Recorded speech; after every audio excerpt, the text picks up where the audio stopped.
네, 이번에는요, 사건, 그건 이렇습니다. 코너입니다. 이제 한강에서 실종됐다가 숨진 채 발견된 손정민 씨. 그러니까 실종 당일 새벽에 그 한강으로 물에 들어갔다. 이런 남자 한 명 있었다. 이걸 봤다는 이제 목격자가 여럿이 나오면서 이제 경찰 수사가 새로운 국면을 맞을지 주목이 되는 상황인데, 자, 이 관련해서요. 그건 이렇습니다. 이번 코너에서 박성배 변호사, 승재현 한국형사정책연구원 연구위원과 자세히 알아보겠습니다. 승재현 의원님 안녕하십니까? 네, 안녕하십니까? 예, 박성배 변호사님 안녕하십니까? 안녕하십니까? 예. 자, 먼저 이건 이제 박성배 변호사님께서 좀 정리해 주시죠. 새로 경찰이 공개한 진술. 7명의 진술이죠, 이게? 예. 그렇습니다. 예. 지난달 24일 오후 10시쯤부터 다음날 오전 5시쯤까지 반포 한강공원에 머물렀다는 낚시꾼 7명이 예. 25일 새벽 4시 40분경 한 사람이 물에 들어가는 것을 목격했다고 진술하고 있습니다. 예. 강 앞쪽 3m 지점에서 무릎까지 물에 잠긴 채 혼자 서 있던 남성이 서서히 강으로 걸어가 가슴까지 물에 잠긴 모습을 봤다는 것인데 예. 물에 들어가는 광경을 직접 본 낚시꾼은 5명이고 물이 첨벙거리는 소리 정도만 들은 낚시꾼이 2명이라고 합니다. 예. 목격자 중 1명에 따르면 머리 스타일이나 체격으로 봐서 물에 들어간 사람은 남성이었다고 진술하기도 했고 예. 이들이 소지하고 있었던 장소는 이 남성의 입수 지점을 기준으로 한강을 바라보고 오른쪽으로 80m 거리였다고 합니다. 예. 이 당시 남성이 예. 성형등을 하고 있었고 응급 상황이 아니라고 생각해서 119 중에 신고는 하지 않았다고 하고 예. 다만 남성이 다시 물에서 나오는 것은 보지 못했다고 진술하고 있습니다. 이제 지금 이제 진술 7명의 얘기를 들어보면은 분명한 거는 여성은 아니었다. 남성이었다. 예. 남성으로 추정된다. 추정된다. 이고요. 그다음에 정민 씨 친구가 발견된 지점에서도 이렇게 멀지 않다. 10m가량 떨어진 지점, 즉 정민 씨 친구가 누워서 예. 잠들어 있다 목격자에 의해 깨워진 그 지점으로부터 10여 m 떨어진 지점에 한 남성이 입수를 했다는 거죠. 10m는 바로 앞이네요. 그러니까요. 그렇죠. 매우 가까운 거리였고, 근데 이제 목격자들이 있던 장소는 이제 한 80m 가량 떨어진 곳이다. 이렇게 좀 강을 바라보고 오른쪽으로 바라보고 80m 가량 오른쪽 떨어진 80m 가량. 예. 예. 알겠습니다. 자, 승재현 의원님. 네네. 이 7명 진술이 거의 다 일치를 하는 상황이네요, 보니까요. 네네네. 일치를 하는 상황이에요. 저도 제일 처음에 네. 그 진술을 들었을 때 예. 제일 처음에 들었던 생각은 네. 아무리 안전하게 수영을 하러 들어갔다 할지라도 한강은 수영하는 장소가 아니고 예, 예. 또 이게 일반 수영장과 달리 한강물의 그 조류는 완전히 다르거든요. 예. 그러면 사람이 입수를 할 때 좀 신고를 빨리 했으면 어땠을까라는 예, 예. 아쉬움은 분명히 남는 대목입니다. 예. 또 일반 국민들께서는 아니 4시 40분에 도대체 사람을 어떻게 식별할 수 있을까? 그리고 그 시간이 어떻게 확정될 수 있을까?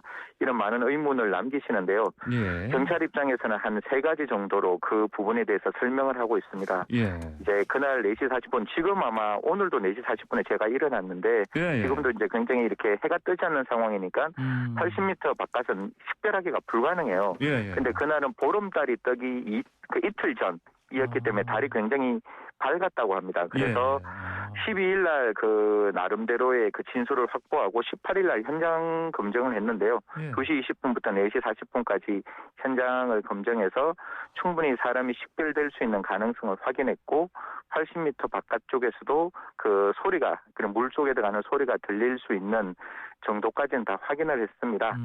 여기서 이제 그 한강에 고 들어가는 그 지점이 예. 한 7m 정도 들어가면 그 수심이 한 1.3m 정도 되고 예. 10m 정도 들어가면 수심이 한 1.7m 정도 돼요. 예, 그러니까 사람이 어른 키. 예, 네. 예, 어른 키 정도. 예. 그러니까 결국 7m 정도부터는 아마 수영하는 모습으로 갔을 건데 예, 제가 생각하는 거는 그게 누가 되었건 적어도 밑에가 뻘밭이기 때문에 걸어 들어가는 과정에서는 벗겨질 수도 있고 예. 거기에 이제 묻어 있는 흙의 토양이 분명히 발에 묻어 있다. 이런 점은 예측할 수 있는 일이잖아요. 그래서 예. 경찰도 저는 첫 번째 휴대폰 찾는 거 다른 거 찾는 거 다 중요한데 거기에 들어가는 7m 정도까지는 분명히 예. 좀 정확하게 확인해서 그쪽에 신발이 어떤 게 있는지 혹시 그 신발이 그 안에 저는 그 안에 예. 그 신발이 누구 건지는 좀 확인을 할 필요가 있는 거 아니냐 뿐만 아니라 정민군이 양말을 신고 있었어요. 제일 처음에 양말이 뭐 벗겨졌다 이런 말이 나왔는데 예. 양말은 분명히 신겨져 있는 상황이니까요. 그 양발의 토양과 그다음에 그 당시에 그 안에 있는 흙의 토양의 성분을 지금 경찰이 면밀하게 검토하고 있다고 하니까요. 한번 이런 결과를 조금 더 기다려보는 것도 필요하다 이런 말씀드리겠습니다. 예, 알겠습니다. 자, 그러면 이게 봤다는 시간대가 지금 4시 20분, 40분이죠? 4시 네, 40분. 40분. 네. 예. 그러면은 이제 그 전에 새벽 3시 40분에 그 두 사람이 같이 있었다. 이미 나온 얘기고 이게요. 그렇죠? 네네. 이 비는 시간대 이거를 이제 이 상황에서 뭐가 벌어졌는지를 이제 사실 알아내는 게 이제 사건 시체를 밝혀내는데 가장 핵심일 텐데 이번에 이 그 7명의 그 목격자 진술 이걸 통해서 좀 그 메울 수 있는 여지가 있다고 보십니까? 이거 박선배 변호사님 먼저 말씀해 주시죠. 일단은 예. 3시 37분에 친구 A씨가 부모님과 통화를 한 기록이 남아있고 예.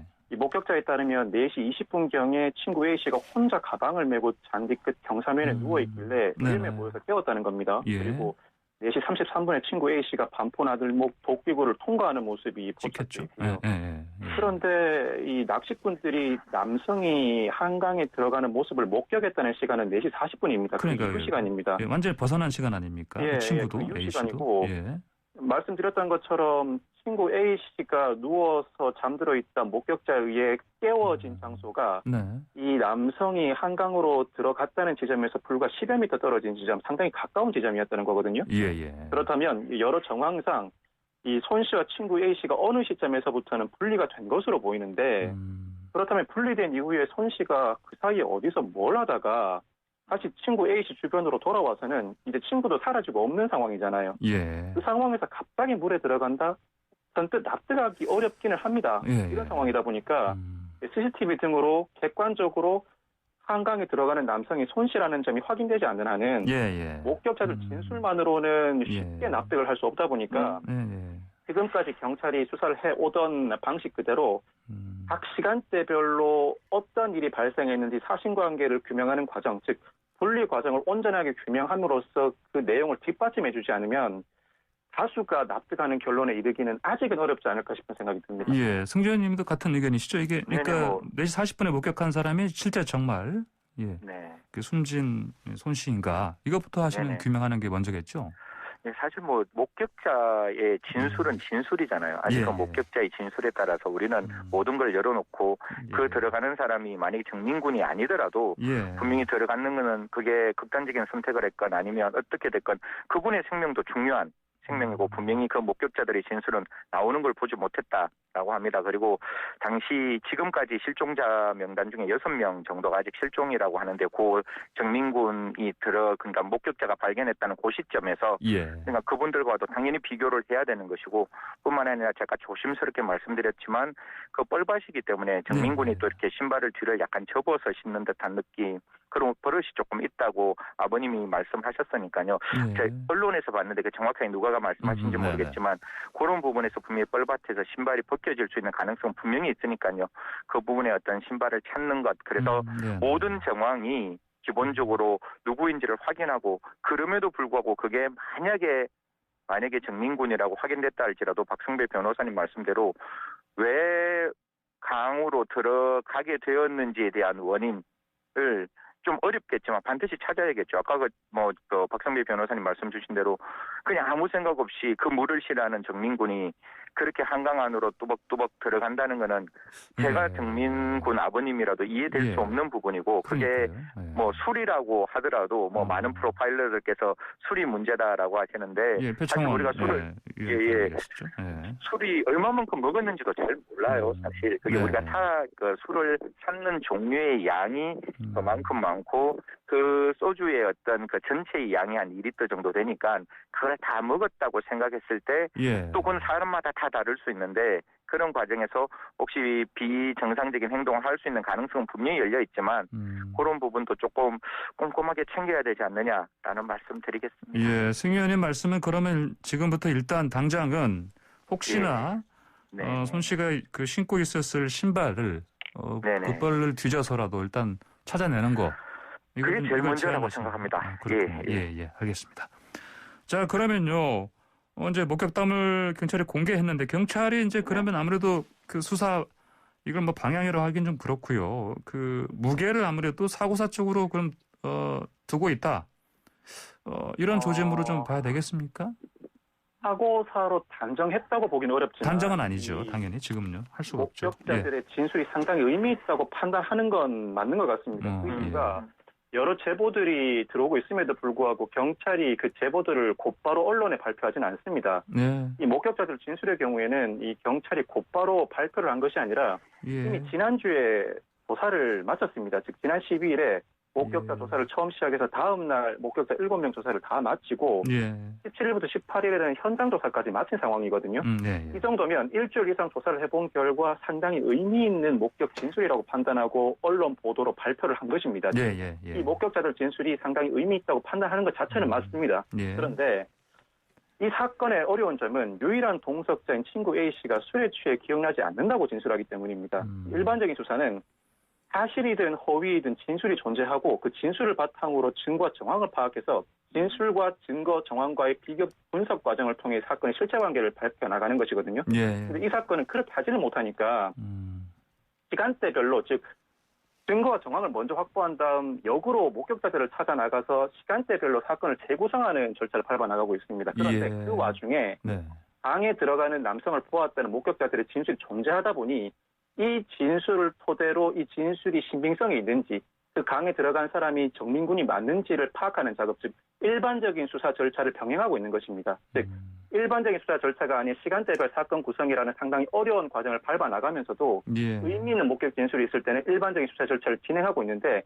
양자가 합쳐져야 객관적이고 합리적인 결론을 도출해낼 수가 있습니다. 경찰의 입장에서는 이 의미 있다고 판단하는 목격 진술에도 불구하고 지금까지 해온 것처럼 시간대별 사건 구성을 이어나감으로써 어느 모로 보나 누가 봐도 비판할 수 없는 결론에 이르는 작업을 계속해 나가야 할 것이고 경찰도 그러한 인식을 그대로 갖고 있지 않을까 싶습니다.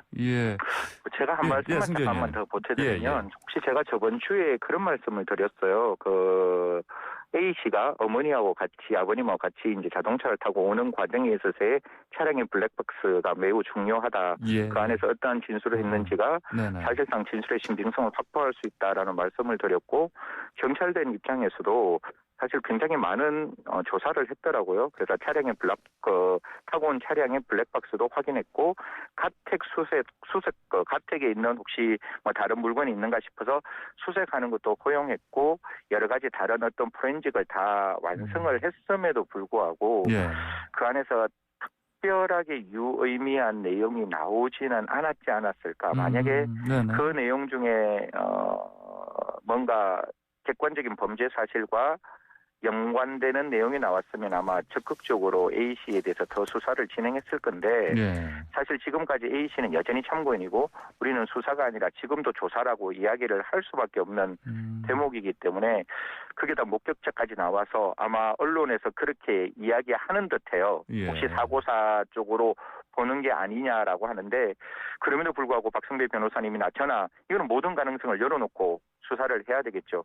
사실 국민들 입장에서는 아직 경찰의 그 수사에 대해서 굉장히 많은 의구심을 가지고 있는 입장이기 때문에 그게 아마 밝혀지지 않고 그런 어떤 정황으로서 사건이 만약에 마무리된다면 참 경찰 입장에서는 곤란하고 답답하겠지만 결국 국민들은 또 경찰에 대해서 다시금 또 신뢰를 그렇게 많이 주지 않을 수 있기 때문에 이 부분은 여전히 열어놓고 저는 수사와 조사를 계속해서 좀 진행해야 된다 이런 말씀드리겠습니다. 알겠습니다. 뭐 이 경찰에 특히 그 서초서 하면은 그래도 형사들 특히 베테랑들이 다 모인 그런 곳으로 또 유명한데. 네네네. 이제 수사 능력만큼은 탁월한 이제 이 경찰들이 많이 모여 있는 그런 경찰서인데. 이제 그럼에도 불구하고 지금 아까 말씀하신 것처럼 그러니까 이제 그 이미 조사했고 그리고 현장 조사했고 이거를 이제 좀 시간이 흘러서 하니까 이제 발표하니까 이건 이제 일반인들은 네티즌들은 이거 왜 그러냐 이렇게 의구심 품기도 하고 그러는데 이게 그 김복준 한국범죄과학연구소 연구위원이죠. 이전에 그 영화 살인의 추억에서 그 송강호 씨가 연기했던 그 이제 그 실제 주인공이시죠, 원래. 그분의 얘기를 보니까 이게 경찰에 대한 믿음이 원래 좀 부족해서 상승작용을 일으키고 있다 이런 얘기였습니다. 이렇게 진단했는데 이거 박준배 변호사님 동의하십니까? 일단은 예. 그동안의 경찰 수사 내용 그 이전에 이 전반적인 사건 사고 시 경찰의 수사 내역에 대해서 예. 신뢰할 수 있는 부분도 있지만 일부 신뢰를 받지 못할 만한 대목도 있었던 것 같습니다. 예. 특히나 온 국민의 관심이 집중되는 사건의 경우에는 물론 수사 공보 규칙의 개정으로 그 발표에 제약이 있는 건 사실입니다만 예. 그때 적시에 발표를 해줌으로써 국민들의 의구심을 해소해 줄 필요가 있는데 이 사건 초반에 물론 내사 단계에서 상당한 어려움을 겪었을 것으로 추정됩니다만 예. 그때 발표를 해주지 못함으로써 의구심을 더 키운 부분이 있습니다. 이 국민의 알 권리 보장 차원에서 국민의 관심이 집중되는 사안의 경우에는 루머가 양산돼 수사에 오히려 방해가 되지 않도록 적절한 시점에 발표를 해줄 필요가 있습니다만 예. 또 한편으로는 적시에 즉 제때제때 발표를 하지 못하는 어려움도 있습니다. 그 이유가 유의미한 진술이나 정황이 발견됐다고 해서 바로 발표할 수는 없거든요. 예. 상당한 분석 작업을 거쳐 나가야 되는데 CCTV나 블랙박스 분석도 생각 이상으로 상당히 오랜 시간이 걸립니다. 예. CCTV나 블랙박스를 토대로 범 형태로 되어 있는 목격자들을 찾고 그 신원을 파악한 다음 접촉의 진술을 듣는 과정 상당히 오랜 시간이 걸리기 때문에 그 과정을 밟아서 그 진술을 직접 들어보니 상당히 유의미한 진술이 나와 있더라. 이 발표 과정을 거치는 작업이 상당히 오래 걸린다는 점을 국민들께서도 이해를 해주셨으면 좋겠고 그럼에도 불구하고 예. 경찰은 수사를 열심히 해나가면서도 그때 적시에 일부 발표는 해주어야 국민들로부터 신뢰를 회복할 수 있지 않을까 싶은 생각이 들고 예. 말씀하신 것처럼 서초경찰서에 베테랑 경사들이 상당히 많이 있습니다만 예. 이 사건은 사실 내사 단계입니다. 누구도 입건되지 않은 사건이기 때문에 그럼에도 불구하고 상당히 전방위적으로 내사가 진행되고 있고 아마 제가 추측한 데는 이런 사건이 발생하게 되면 전체 형사팀 인력의 절반 이상 이 사건에 매달리게 될 것으로 보입니다. 예. 상당한 시간이 걸리겠지만 어느 정도 규명이 해석되지 않을까 싶은 기대를 하고 있습니다. 예, 그 현장에도 높으신 이유가 박성현 변호사가 이전에 경찰대 졸업하시고 현재 또 경찰도 현장에서 뛰신 경험 때문에 그러신 것 같습니다. 보니까 자 지금 시간 때문에 마지막으로요 그 승재현 의원님 좀 의견 좀 듣고 마무리해야 될 것 같습니다. 예, 말씀하시죠. 예. 저도 기본적으로 경찰에 대한 신뢰를 아직까지 국민들이 많이 가지고 있지 않지만 이게 70년 우리 형사사법 역사에서 처음으로 경찰이 이제 수사권에 대한 모든 그 정권을 가지고 있는 거잖아요. 기소하기 전까지. 그렇기 때문에 경찰은 좀 이번 사건을 기화로 좀 국민들에게 좀 신뢰를 좀 받을 수 있고 사실 국민들이 그런 시각을 경찰 입장에서 탓할 수만은 없는 거잖아요. 그래서 앞으로 좀 지난한 과정이지만 저도 경찰을 믿고 우리 국민들도 경찰을 좀 믿고 이 사건의 실체 진실이 좀 잘 발견되었으면 하는 마음입니다. 예, 알겠습니다. 두 말씀 오늘 여기까지 들어야 되겠습니다. 감사합니다. 네, 고맙습니다. 예, 지금까지 박성배 변호사, 승재현 한국형사정책연구원 연구위원이었습니다.